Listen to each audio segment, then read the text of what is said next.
మనందరూ తెలుసు గత సంవత్సరం 2024లో Davinder Singh versus state of Punjab అనే కేసులో గవాయ్ గారు ఇదే స్టేట్మెంట్ ఇచ్చారు.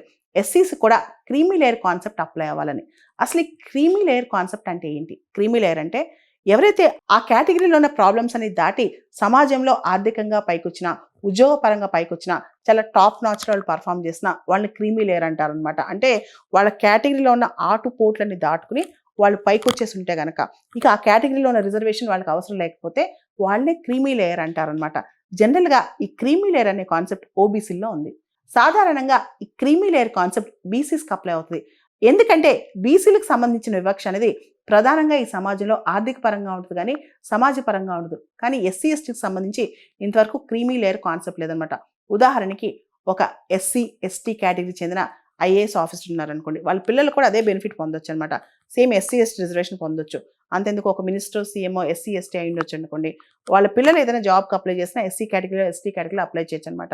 వాళ్ళు క్రీమీ లేయర్ కిందకి రాదు. వాళ్ళ దగ్గర వేల కోట్ల ఆస్తున్నా, లేదా రాజకీయ పరంగా, ఉద్యోగపరంగా తల్లిదండ్రులు, తాతలు చాలా పైకొచ్చినా సరే వాళ్ళు ఎస్సీ, ఎస్టీ రిజర్వేషన్ పొందొచ్చు.